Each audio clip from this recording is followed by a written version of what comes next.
esta reunión para celebrar un libro que a mí me hace muchísima ilusión, Rosario Izquierdo, la autora, y Elvira Navarro lo saben, que para mí es un sueño cumplido. Yo he leído a Rosario Izquierdo al revés.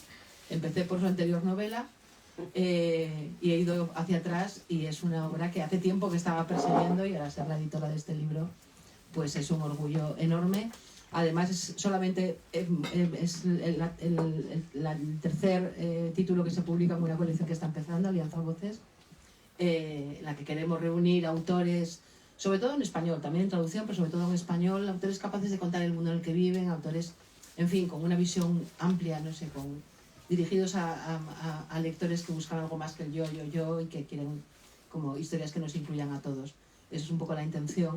Y creo que Passion Nails es un ejemplo perfecto de esta novela, que tiene una historia aparentemente muy sencilla, que a mí es lo que más me gusta de la narrativa de Rosario. Yo me quedé enganchada hace ya años cuando leí El hijo zurdo.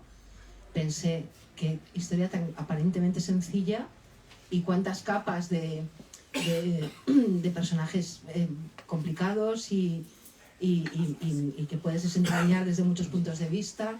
En fin, en la aparente sencillez y en la cercanía que tiene Rosario Izquierdo a sus lectores, encuentro uno de los valores literarios que a mí más me interesa, ¿no? El que el lector participa de esa historia porque tiene todos los elementos para participar de ella.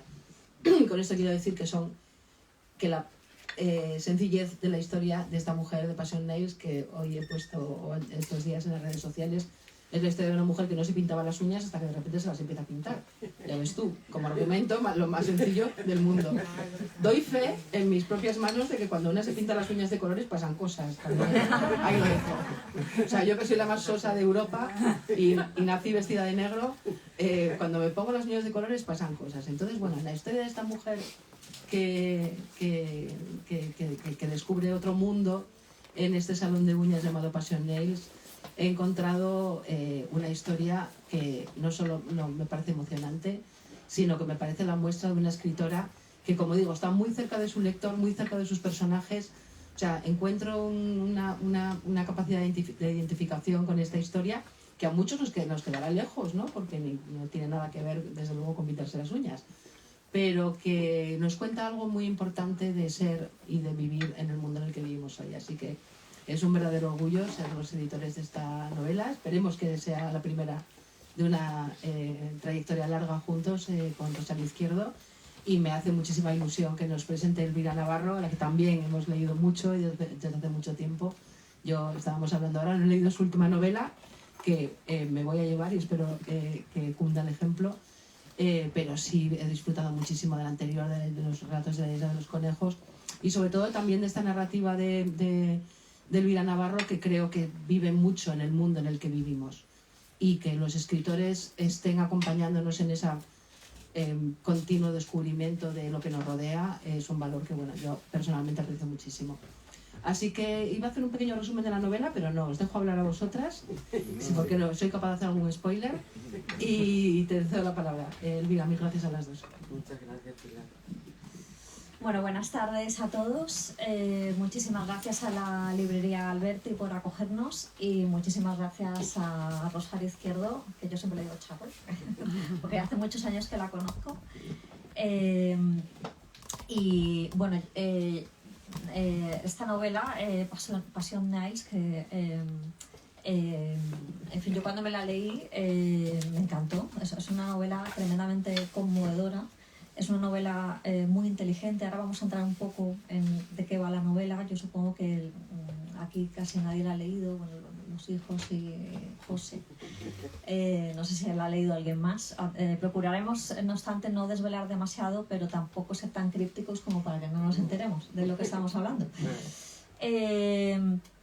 Yo conocí a Rosario hace, no sé, quizá el año 2002, 2003, por ahí. Rosario era amiga de un amigo, él siempre me la pintaba como una escritora de Río Tinto que bueno, todavía no había publicado nada, pero escribía columnas en El Mundo. Yo creo que para aquel entonces sí, escribía columnas en el Mundo, en la sección de Sevilla, puede ser, de Huelva. Y bueno, nos fuimos conociendo. y Charo nos invitaba a su casa. Charo es una excelente cocinera y nos hacía unos platos exquisitos. Yo todavía recuerdo el cocido un cocido como estilo Huelva, ¿no? Que con calabaza buenísimo. En Passion Nails aparece mucha comida. O sea, que da mucha hambre mientras sale Passion Nails. Y bueno, yo sabía que Charo ella nos contaba que tenía una novela por ahí, que en realidad esa novela luego es Lejana y Rosa, que por aquel tenía otro título. Pero yo en ese momento no la llegué a leer porque estaba en manuscrito.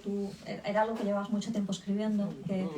Y lo que sí que escribió Charo, no sé si lo estaba escribiendo ya, para que yo no tengo la secuencia cronológica tan clara, es este libro, que es su primer libro. Voy a hablar de su primer libro porque está dialogando directamente con Passion Nails. O sea, yo creo que muchos autores y autoras cuando escriben, escribir consiste en abrir puertas. Y en muchas obras se advierten, no solo en la de Charo, sino creo que casi en cualquier narrador que tenga 3, 4, 5, 6 libros, 10, los libros están en diálogo, están comunicando. Y Passion Nails tiene, digamos que es como, no es para nada una segunda parte de Diario de Campo, pero sí es una profundización en el mismo territorio, que es una palabra importante, de lo que aquí se contaba. Aquí la protagonista de Diario de Campo era una mujer que trabajaba en una oficina de asistencia social, haciendo, con mujeres en situación de exclusión social, sobre todo gitanas eran. Entonces la protagonista iba haciendo entrevistas a estas mujeres. Diario de Campo es una novela, pero también al mismo tiempo tiene algo como de ensayo. Y en esas entrevistas la protagonista establecía un diálogo con esas mujeres que en teoría eran muy diferentes a ella. Y sin embargo, estaba ahora releyendo algunos pasajes. En Puerto he leído uno que cuando ella llega a casa, está durmiendo, se desvela y se pone a escuchar una de las entrevistas a una de las mujeres y empieza a sentirse como muy identificada con esas mujeres que en teoría no tienen nada que ver con ella, ¿no? Y esta Passion Nails es también un diálogo con ese otro que nos parece que está muy alejado por la condición social. Porque aquí lo que se cuenta es una mujer que un día que ya está muy desesperada y que además hace muchísimo calor, va caminando, hay una especie de autopista, y entonces cruza a un barrio, a estos típicos barrios que están como al otro lado de los barrios, digamos, de clase media. Es un barrio donde hay mucha gente desfavorecida. Y en ese barrio, que me lo imagino yo como el típico barrio de edificios de ladrillo rojo, de repente se encuentra con Passion Nails, que es un salón de belleza. A mí me encanta el principio, me encanta cómo describes el salón. Dice, en la mañana de viernes, el salón de manicura luce como un pastel de fresa a los pies de los bloques. Es de los pocos negocios que sobreviven en los comerciales, como llaman en el barrio a estos locales bajos. Solo queda una tienda minúscula, abarrotada de comestibles y bebidas, y un bar en la parte posterior frecuentado por hombres. La fachada rosa fucsia, recién pintada y flanqueada por 2 naranjos amargos, parece desafiar el abandono del resto de locales, plantando cara a la crisis y resaltando alegremente, a ras del suelo, entre torres de pisos de 12 alturas que van del verde grisáceo al amarillo claro. Colores desvaídos de protección oficial. A mí este arranque me parece maravilloso. Se encuentra con este salón y entra, ¿no? Bueno, este salón está regentado por una serie de mujeres, entonces ella decide hacer algo, como ha dicho Pilar, que nunca ha hecho, que es pintarse las uñas, y sale de allí con un color de uñas. Creo que el primer color es amarillo pollito. No, rosa chicle. Ah, rosa chicle. El primer color es rosa chicle, y luego se las pinta de amarillo pollito. Se va atreviendo más. Bueno, el caso es que ella va yendo al salón, y si aquí, en Diario de Campo, se establecía un marco, ¿no?, donde las mujeres, la trabajadora de Diario de Campo estaba haciendo un trabajo con las mujeres de preguntarle por su situación y las iba grabando, se establece como un marco de entrevistas. aquí esta mujer que no pertenece a ese mundo de bueno, la mayor parte de las mujeres que están aquí son gitanas o son gitanos que la acompañan, etcétera, etcétera, están en el salón en silencio, ¿no? Es decir, es totalmente al revés porque, bueno, la quieren captar como clienta y las mujeres del salón, en concreto hay una que se llama Fanny, quien va a ir acercándose a ella, ¿no? O sea que le das un poco la vuelta al marco, ¿no? Entonces, bueno, esto es un poco para hacer la presentación y yo ya me callo, te voy a empezar a disparar preguntas y un poco que nos cuentes por qué esta necesidad que has tenido de seguir en esta puerta que tú abriste con Diario de Campo y que has querido seguir caminando por ahí, creo yo, en Passion Nails. Hola, buenas tardes. Me ha encantado lo que habéis dicho, muchas gracias. El por qué nunca lo sé bien. Tú sabes que nos vienen chispazos o asociaciones de ideas, pero siempre el territorio de Diario de Campo he querido volver a frecuentarlo y me ha encantado que tú veas el diálogo entre los dos libros, porque yo cuando escribía me resonaba dentro Diario de Campo. No leí la novela durante el proceso de escritura, pero estaba resonando en mí como un eco. Y esto era como, yo qué sé, el eco que rebota, pero ahora no me apetece hacer algo tan duro, sino pasármelo mejor, que la protagonista se lo pase mejor. Me apetecía mucho también una mujer de 50 años, porque siempre me había centrado en mujeres rondando los 40 o en Lejana y Rosa 17, pero 50 es una edad en que estamos en crisis casi todas, de verdad, no sé. Siempre hay algo que tú dices, pues, oye, haces balance, parece que el balance a los 50 es más duro contigo misma. No he conseguido lo que he querido, tengo más michelines de lo que debería tener, mi vida está manga por hombro y quería meterme ahí. Y meterla a ella en el territorio, no como investigadora, sino como clienta, que es lo que hace que tú dices, da la vuelta a la tortilla. Entonces ahí, digamos, las que tienen la autoridad y la sartén por el mango son las estilistas, las que hacen las uñas. Y ella está en el salón cortadísima al principio, escucha todas las opiniones de ella sobre el matrimonio, cosas que a ellas le parecen barbaridades, pero no se atreve a hablar. Creo que hay una tensión también todo el rato de que ella no se atreve a contestarle a esas mujeres hasta que se atreve. Esta mujer que ha llegado al salón de uñas y que al principio no se atreve a contestarle a las mujeres, es una escritora que está, escribe, pero también es alguien que está en paro, ¿no? Sí. Que todos los días va buscando a ver si en infrajobs, que tú dices, le ha llegado, encuentra algo para poder, trabajar.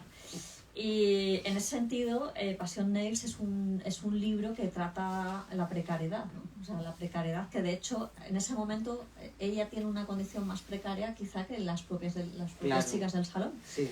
Y también es un libro sobre escribir en condiciones precarias, ¿no? No sé si quieres... Sí. Hay un momento que ella no encuentra sitio para escribir en la casa y decide hacer algo muy divertido. Antes estábamos hablando con Pilar, que es una especie como de reinvención de la habitación propia de Virginia Woolf en la terraza de la casa, donde ella se hace como una habitación de sándwich, que es para la lavadora en realidad, pero ella se mete ahí a escribir. El cuarto propio hay que inventárselo siempre. Sí, bueno, mis protas siempre son escritoras, porque ¿para qué nos vamos a ir más lejos? Escritoras en paro o con condiciones difíciles para escribir. Y ese cuarto es también la consecuencia de hablar de la familia, porque es muy importante la familia en la novela. Es una mujer casada, con parejas de larguísima duración, con 2 hijos ya mayores, un hijo y una hija que no la necesitan mucho. Y entonces, sí, el cuarto ese, lo que pasa es que está ya casi al final de la novela, el cuarto de sándwich. Me preguntabas... Estas son notas, no lo mires. Sí, bueno. No me líes. No, pero yo sí quería preguntarte una cosa, perdona.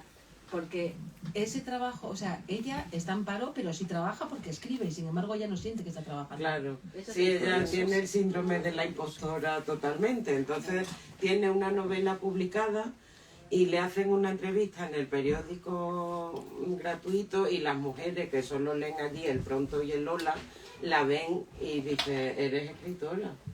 Pero ella nunca se ha reconocido ante nadie como escritora. No, o sea, hizo una reseña hace poco Javier López Menacho donde decía que parece que si no vivimos de ello no nos atrevemos a llamarnos escritores o escritoras. Es un poco esta lógica capitalista de que si no vives, si eso no te da de comer, no te atreves siquiera a decir soy escritora. Y ella rompe ese miedo y ese hielo ante estas mujeres que no leen, pero son las que la ven ahí y pues ahí te nombran como escritora. Y entonces también utilizar la condición de escritora para señalar ese contraste me parecía que daba mucho juego, porque también sucede en la vida real. Y ahí está la identidad también diluyéndose entre los disolventes tóxicos de esta manicura que se ha dado en Pilar.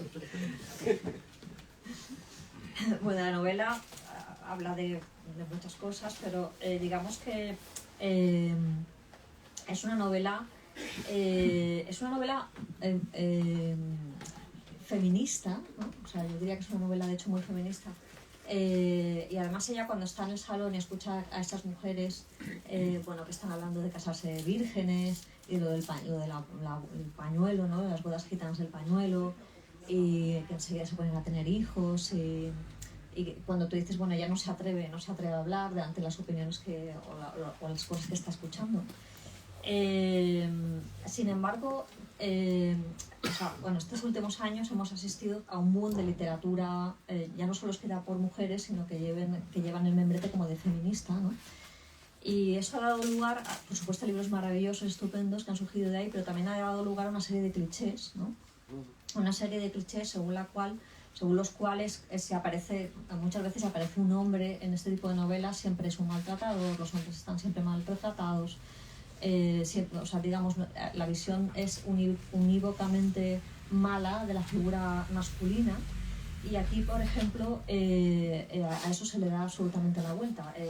La protagonista está casada con un hombre al que aquí se le llama todo el rato el Santo Job, ¿no?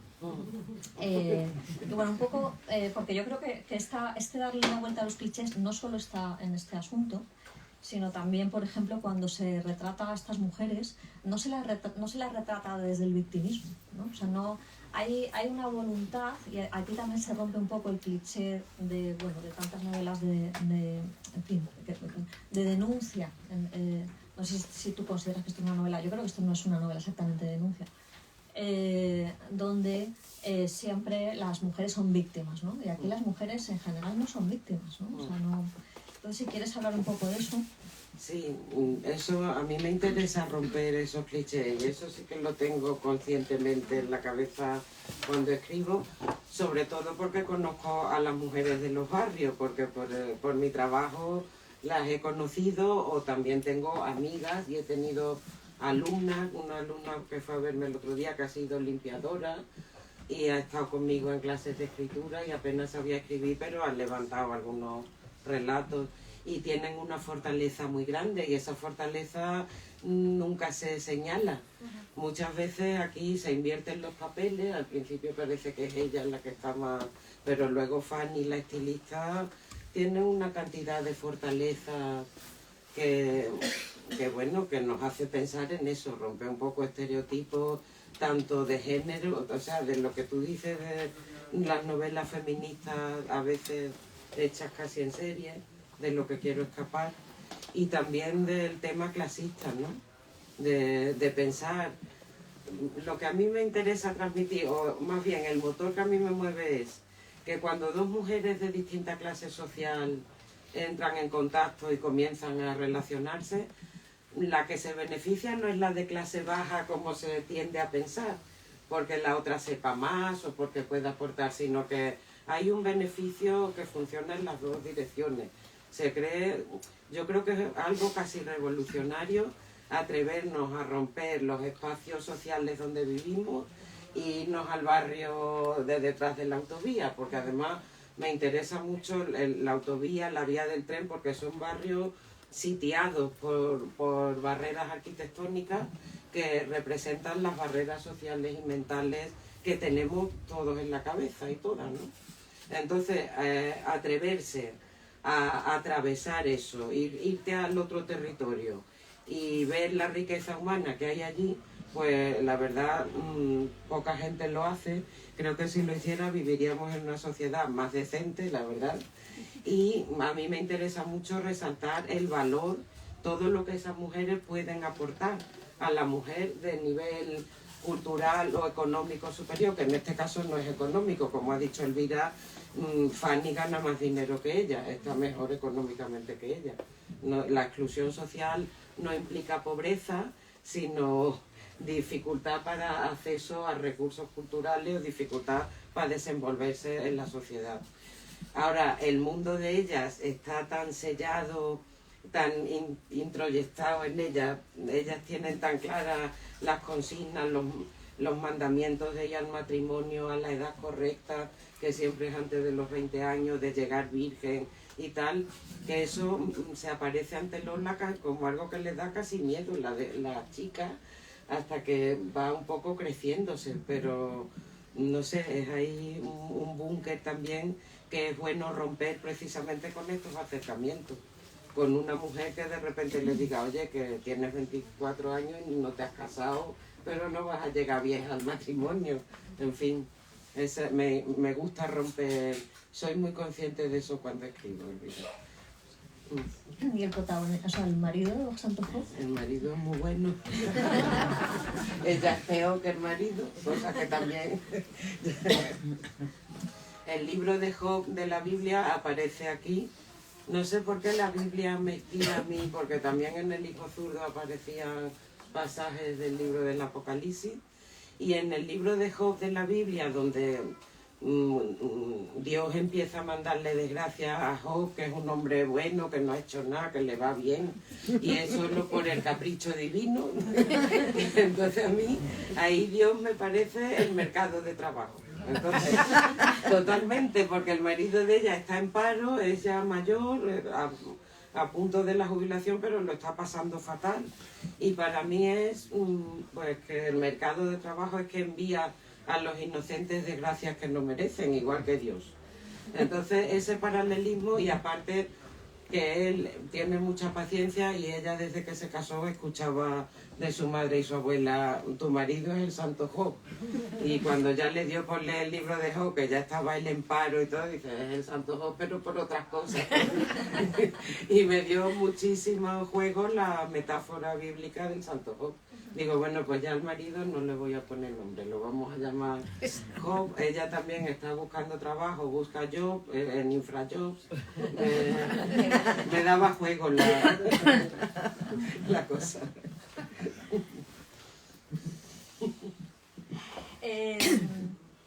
Bueno, también en ese sentido, y también dándole un poco la vuelta al cliché,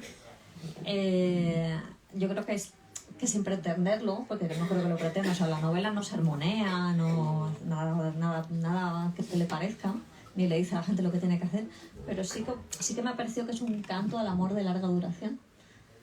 En el fondo encierra un canto. No sé si es un canto, pero es verdad que solo se habla de separaciones, parejas rotas.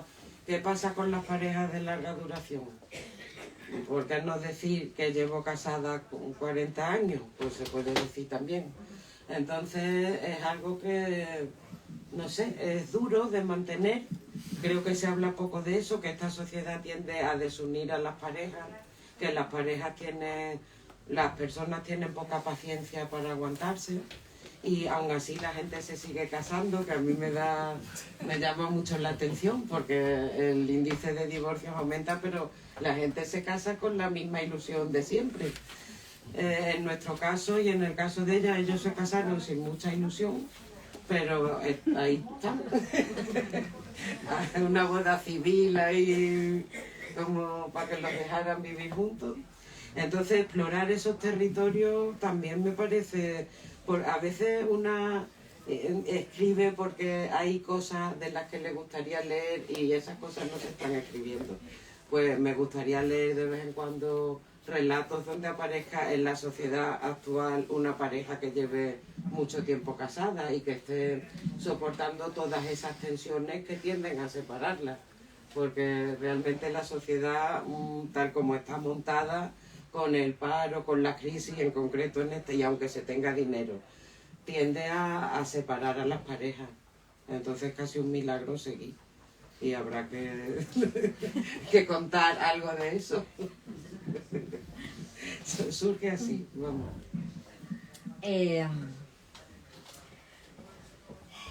Bueno, te iba a preguntar sobre la escritura de los barrios, pero en realidad ya has hablado de la escritura de los barrios. Yo creo que la novela encierra dos cosas muy simbólicas. Uno es la propia Passion Niles, ¿no? O sea, ese pastelito rosa en mitad de ese paisaje tan gris, ¿no? Tan monótono. Y otra es el acto simbólico de pintarse las uñas, ¿no? Que es para la protagonista es casi un gesto transgresor, ¿no? Sí, totalmente. Entonces, digamos que también es una novela sobre transgresiones que no son grandes transgresiones, ¿no? No es que, qué sé yo, no practicas la protagonista el incesto, ¿no? O sea, no hace nada de eso, pero sí hace todo esto que nunca ha hecho, ¿no? Si tú eres consciente, ¿no? O sea, si tú has querido darle a eso un contenido simbólico. Sí, porque es la propia familia de ella a la que eso le parece como una locura, ¿no? Los hijos que hace mi madre pintándose las uñas de color amarillo pollito, o los colores cada vez más locos, azul eléctrico, lo que la estilista le dice, ¿no? Entonces sí pienso que es como una transgresión estética pequeñita, pero pone sobre la mesa también una diferente manera de ver el mundo en un sitio y otro, ¿no? Los salones de uñas también han proliferado en los últimos tiempos y las uñas larguísimas. Ella no se pone esas uñas, no quise llegar a eso. Ella con darse los colores locos. Pero claro, ve las uñas de las otras y dice, pero ¿cómo pueden hacer cosas que una hasta enfoscó una pared con las uñas largas y de brillo? Entonces sí, era un elemento también de contraste entre las mujeres a un lado y a otro de la autovía, ¿no? Igual que todos los mandatos a la edad del matrimonio, también esta manera de arreglarse, las operaciones estéticas que aparecen, las suyas son mucho más salvajes, de quitarse costillas. Ahí un poquito de investigación sí hago, porque hablando con mujeres de barrio me cuentan que esas cosas están sucediendo, de ponerse los glúteos postizos, de no poder luego mover bien la columna vertebral. Entonces esas cosas suceden allí, con más, digamos, más fuerza y más, igual que en las uñas, más que en el otro campo social. Sí, yo aquí tenía apuntado, de hecho, o sea, una de las cosas también muy interesantes de la novela es que hay un análisis del nivel social y educativo a través de la estética, ¿no? Hay un momento que tú dices, a veces establezco, bueno, que tú, la narradora, perdona, a veces establezco correlatos entre los tipos de manicura y la clase social, la edad y hasta el nivel de estudios.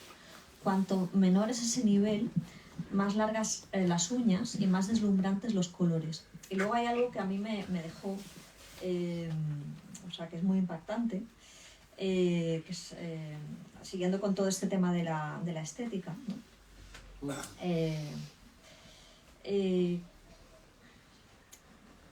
Dices, bueno, mencionas esto de realmente el problema de esos barrios para mucha gente no es exactamente el dinero, porque sí hay dinero, ¿no? O sea, porque hay dinero de actividades ilícitas, ¿no?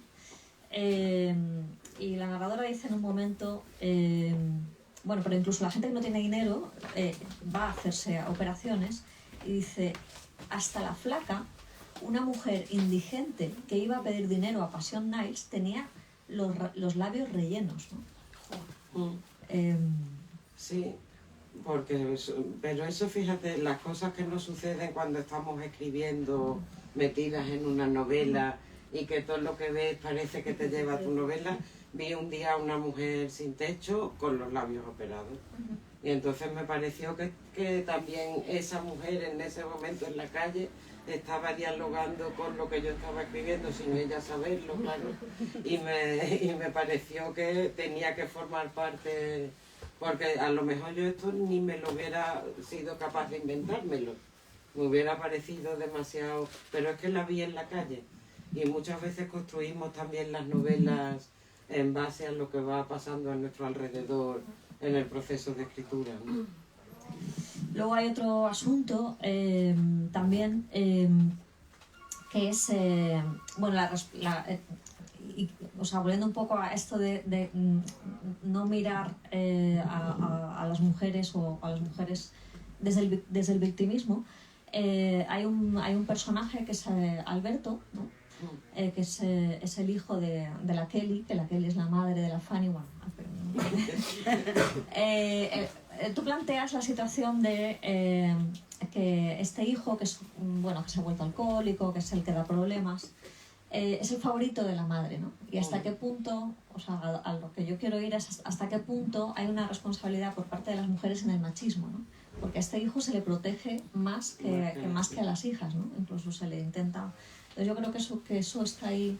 Sí, eso también se veía en tu novela Las voces de Adriana, que la abuela la llamaba bestia como una puta. Yo creo que en las mujeres, o sea, lo que no me creo es cuando empiezan a contar abuelas que han sido ya feministas en los años 30, porque es que eso no ha sido así. Ellas, las madres y las abuelas, son la vía por la que nos llega el patriarcado muchas veces. Y me acuerdo que en tu novela me gustó mucho que a la primera hija que va a la universidad es el padre el que la empuja a ir, no la madre. Entonces esas cosas también suceden, que también hay que contarlas. Y también es desmitificar que a través de la teta nos está llegando el feminismo, porque eso no es así. El feminismo se trata de construirnos, pero desde otros lugares. No son las madres las que nos lo transmiten, al revés. Yo creo que es muy fuerte la influencia de las madres. Una madre que te dice desde pequeña, las mujeres son más malas que los hombres, está haciendo mucho más contra tu futuro feminismo que a lo mejor un padre que es machista de toda la vida, pero te anima a ir a la universidad. Entonces eso me gustó también mucho en Las voces de Adriana, porque también hacías ese trabajo narrativo de desmitificación que yo creo que desde el feminismo se debe seguir haciendo en literatura. Sí, así es. A ver, sigo con mis chuletas. A lo mejor si hay alguna pregunta del público es el momento también de hacerla, ¿no, Lila? ¿Hay alguna pregunta del público? Si alguien tiene... ¿Qué hora es? Yo voy aquí hablando y no sé qué hora es. No, el tiempo vamos fenomenal, son las 8 menos 20, pero... ¿Hasta qué hora tenemos? Pues hasta que Lola nos echa patadas. Pues hasta mañana, No, pero bueno, yo creo que 10 o 15 minutos más tenemos, sí. y veo que los lectores escuchan con mucha atención. Si alguien quiere preguntar es el momento, lo interrumpa cuando quieran, por supuesto. Bueno, Esto siempre cuesta, ¿eh? Esto siempre cuesta. Mientras tanto, si me paso, por favor, bueno, voy a leer otra cita que me gusta mucho. Es una cita que, bueno, la protagonista se hace muy amiga de la que le hace las uñas, que se llama Fanny, que es una de las chicas que está contratada. En Passion Nails hay el salón es de una que se llama Hortensia. Y luego están contratadas la Fanny y la Consu. Entonces, enseguida, cuando ella entra al salón, luego cuando ya se hace más amiga de la Fanny se da cuenta de que ella no es como ellas, ¿no? Y aquí una cosa que dice sobre esta diferencia, dice: Fanny había dicho en el desayuno compartido que la primera vez que me vio le recordé a la mujer que daba clases a personas adultas en un local del ayuntamiento cercano al barrio. No es que me pareciera físicamente a esa mujer, sino que para Fanny teníamos un aire parecido. Eso dijo, un aire.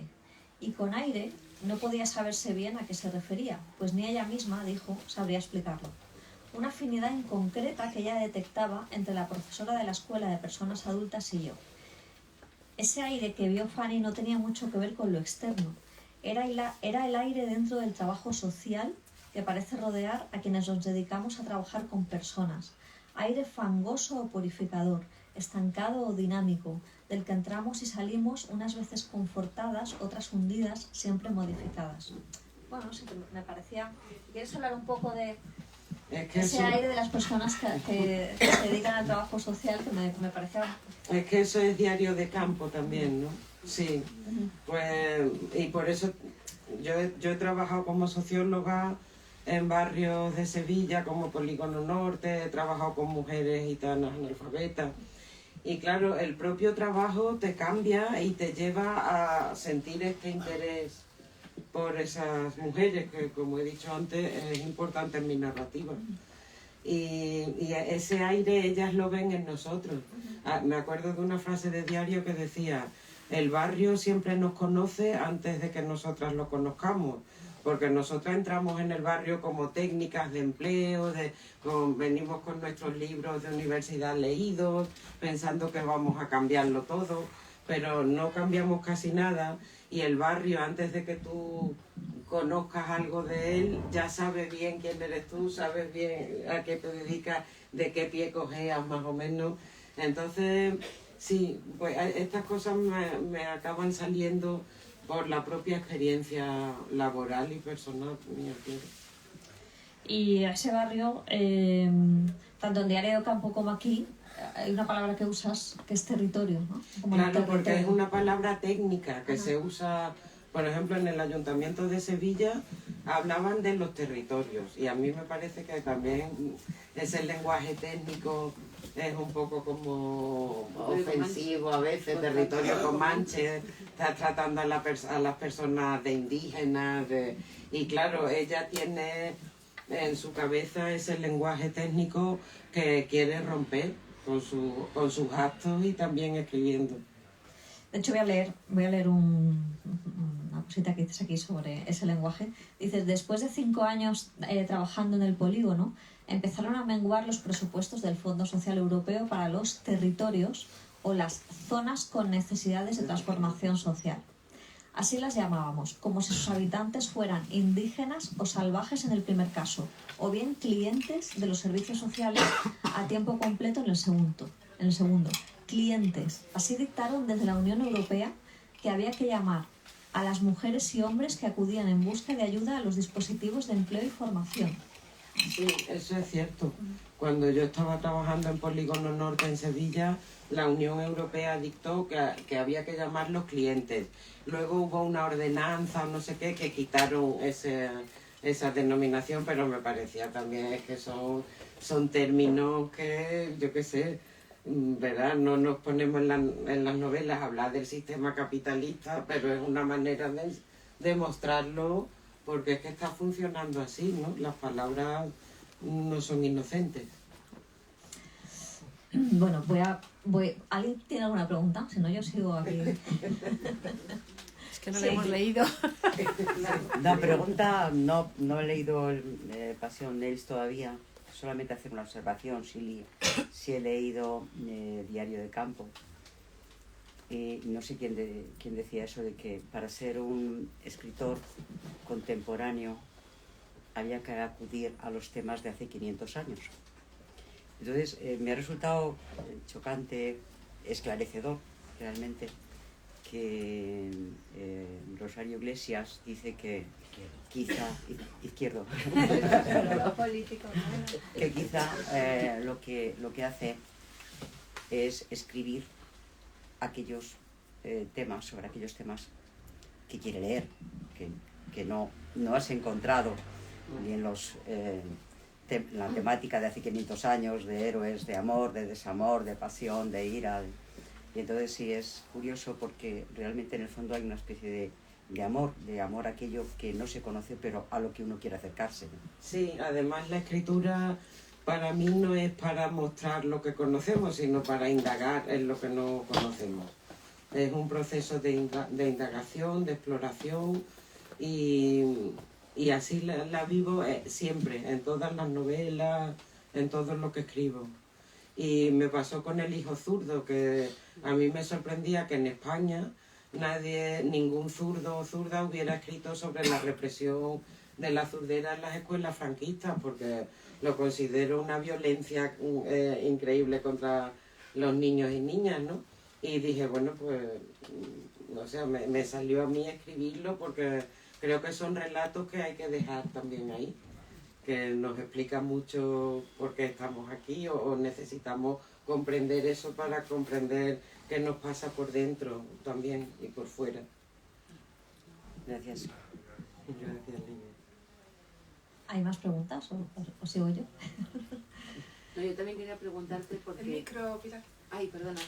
En esta, que al final también hay uno de los argumentos de la novela es esta amistad que se va desarrollando entre una clienta y la chica que le hace las uñas, porque además es un entorno de las uñas en el que se habla mucho, ¿no? Porque estás ahí presa, acabo de pasar por ahí, estás ahí 20 minutos delante de alguien, muy cerca delante de alguien, entonces y como tú dices, han proliferado los locales de uñas, que yo realmente tampoco sé por qué, que dan ese espacio, ¿no? Y también creo que en la literatura faltan ese tipo de relaciones, ¿no?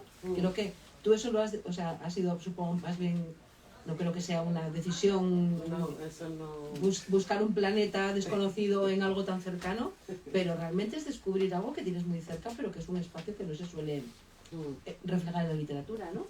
Bueno, ella desde luego en su crisis, el paseo furibundo ese por el barrio, esto es tan nuevo para ella, un salón de uñas, un sitio donde nunca ha entrado, que sí hay ahí un ánimo de ruptura de la protagonista, pero yo no he sido muy consciente de lo que tú dices.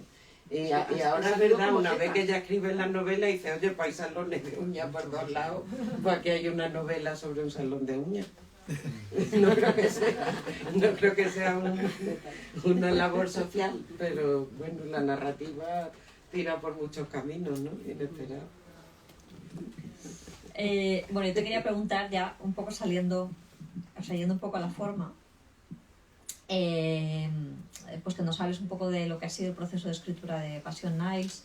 Yo he visto que por ejemplo, el libro tiene un humor que no he visto yo en otros libros tuyos, ¿no? Hay cosas divertidísimas, o sea, es una novela que te lo pasas muy bien leyéndola, es muy luminosa. Y bueno, a nivel estructural, no sé, ¿cómo trabajaste un poco la novela? ¿Cómo salió ese tono que, o sea, a pesar de que se está contando una crisis, no es una novela de crisis exactamente, sino es una novela como de descubrimiento, ¿no? De descubrimiento de maravilla, al final, de maravilla ante el mundo. Y un poco, si quieres hablar. Yo creo que quería aligerar un poco el tono de las anteriores. Y es verdad que aunque contemos una desigualdad otra vez social y de género tremenda, me apetecía hacerlo con otra ligereza y que la gente en la novela se lo pasara bien también. Estamos también un poco, yo al menos un poco hastiada de cómo los ricos sufren y se lo pasan bien, pues también habrá que contar cómo los pobres son capaces de pasárselo bien, porque eso también es... Entonces, claro, acompañando a ese relato que yo quería que terminase en algo festivo y que fuera hacia ahí, pues el tono yo no sé cómo lo encontré, pero apareció y no es que haya sido fácil el proceso de escritura. Me escapé de casa unos meses, me viví a otra casa porque necesitaba también distancia, soledad y hubo muchas vivencias mías que no me habían dado otros libros, ¿sabes? Pero a la vez me lo pasé muy bien escribiéndolo y me gustaría que quienes leáis os lo paséis así de bien, porque tenía como necesidad de celebrar la vida también, ¿sabes? No podemos estar todo el rato victimizándonos, quejándonos de todas las desigualdades. Vamos un poco también a detenernos en la fortaleza, a enfocar las situaciones duras con un poquito de sentido del humor.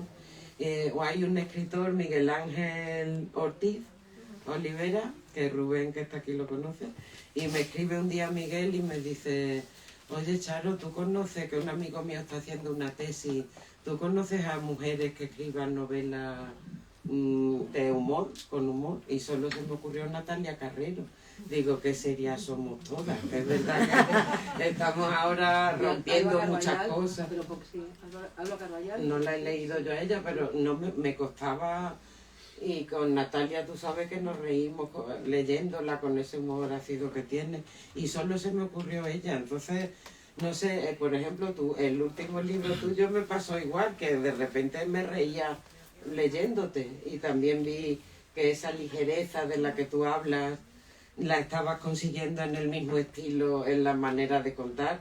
Y no sé, a lo mejor me habéis servido de ejemplo también, Natalia, y tú, lo tuyo, cuando te leí a ti ya esto estaba casi terminado, pero tenía esa necesidad. Sí, eso ha sido, y necesidad de pasarlo bien.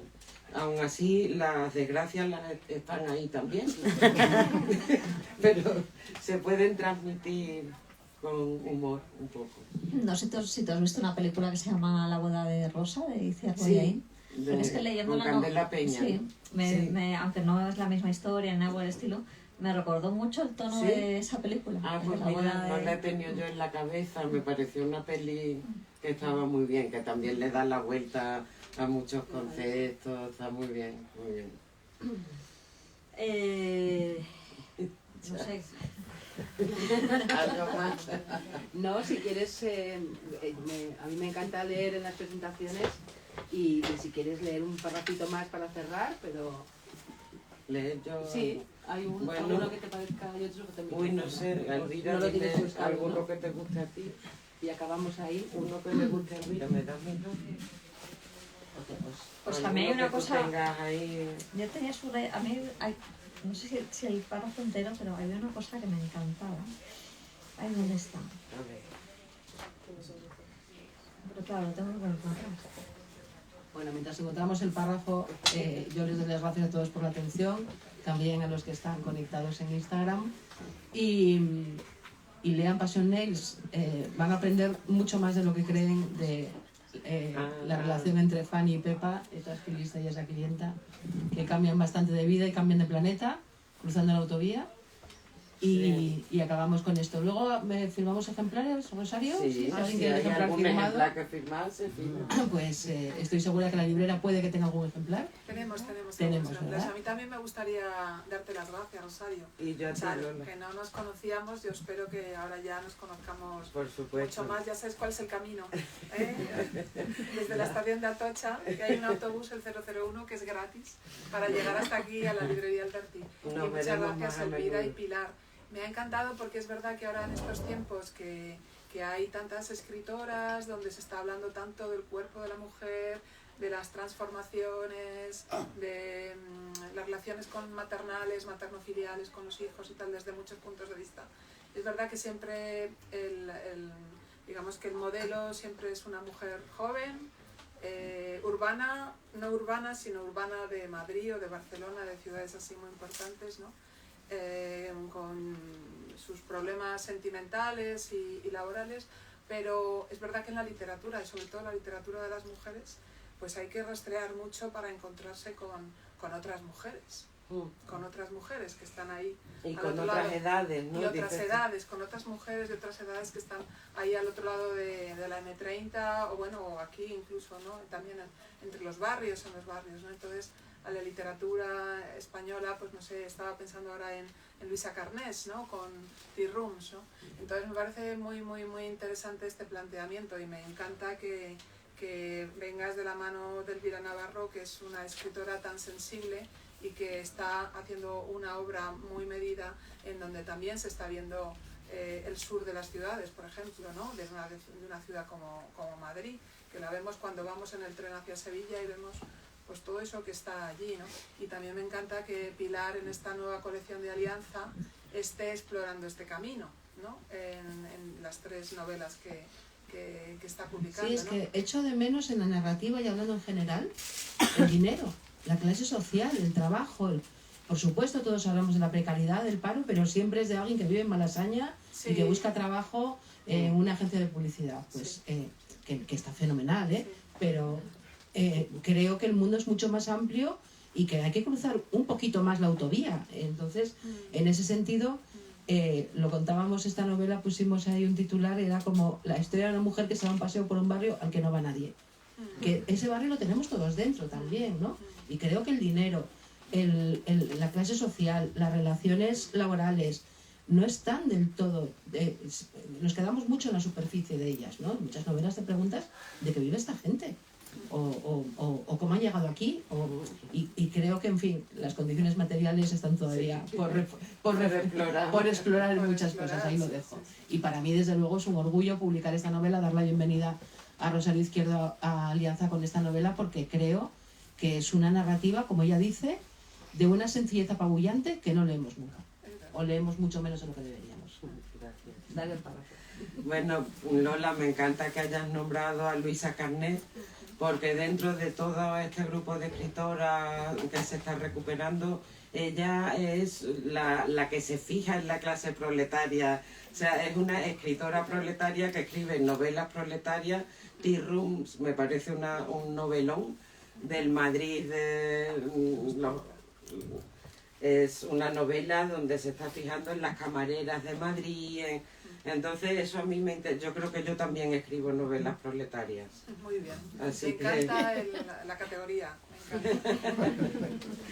Bueno, Elvira me ha marcado esto, es una metáfora que he escuchado yo a veces allí en Sevilla, que hablando cuando un abuelo o una abuela quiere mucho a los nietos, pues dicen, los nietos son tormentas de verano, porque claro, que hay mejor en Sevilla que una tormenta en verano. Entonces la pongo aquí en boca de una de las abuelas que va al salón y dice, y luego se está Pepa acordando de esta metáfora. Las nietas son tormentas de verano, había dicho la mujer que llevó a la suya para que viera cómo le hacían la manicura. Tormentas de verano. Anoté mentalmente esa metáfora. Imaginé sus 40 veranos en el asfalto recalentado, donde lo mejor que podía pasar era la lluvia, una tormenta feroz que rasgase la calima, que aplastaba los bloques polvorientos de protección oficial, los tendederos repletos de ropa bajo las ventanas exteriores. Bueno, con esto ya el punto proletario. Muchísimas gracias.